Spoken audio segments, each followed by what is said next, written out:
Undangin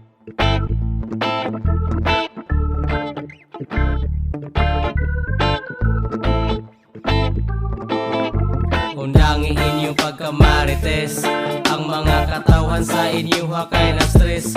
Chismosa nga dili gyud mapugngan, naapay babagrabi kayo katabian. Undangin inyong pagkamarites, ang mga katawan sa inyo hakay na stress. Chismosa nga dili gyud mapugngan, naapay babagrabi kayo katabian.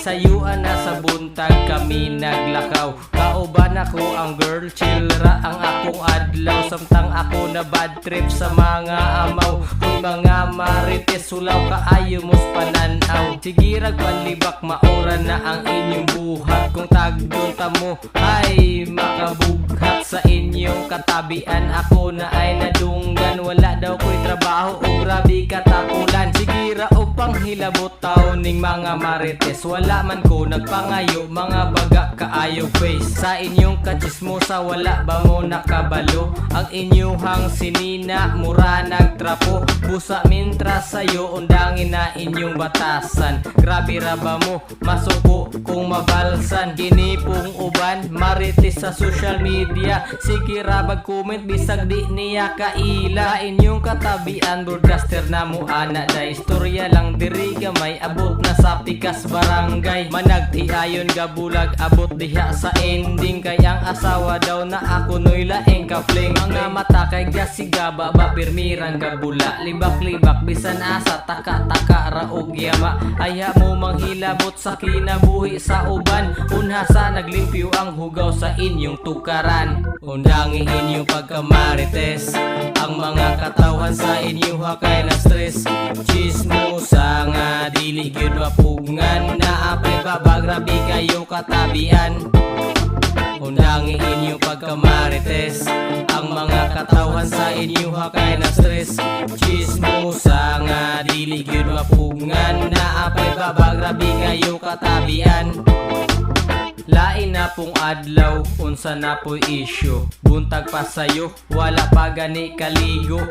Hapit kada adlaw sa pantawan, sigig tambay. Kung naay mulabay, kung mututok makalanay. Ila kuno silingnay sayo nakaanak, unsa man lagi sayo daw kuno nag-igat-igat. Bisan pag unsa sila mga babaeng pakarat, wala kay karapatan kay nila wala kakaambag. Bisan asa nga lugar daghang klase ang marites, na ay limpyo kung tanaw, na apoy walay ilis. Na ay chismosa nga bitir kaayos manag-uyab, malipay pa sila kung kini kay magbulag. Na ay chismosa nga baho kayo og ilog, na ay chismosa nga itom kayo og liog, na ay chismosa nga puti kayog nawong. Pero kung imong tan-awon grabe pod kapilingon. Na ay chismosa nga grabe jud kayo kaniwang, panagsalang siya mukaon chismis ray giatubang. Na ay chismosa kung tan-awon bay isog kaayo, kung imuhang tutukan murag lugo sa Chicago. Na ay chismosa nga butan kaayo sa atubangan, iniog talikod libak ko ng imong ngalan. Usa tuol mga chismosa diha nga walay angay, para di ka maigo hala palihog kog lihay. Undangin inyong pagkamarites, ang mga katawan sa inyo hakay na stress. Chismosa nga dili gyud mapugngan, naapay babagrabi kayo katabian. Undangin inyong pagkamarites, ang mga katawan sa inyo hakay na stress. Chismosa nga dili gyud mapugngan, naapay babagrabi kayo katabian.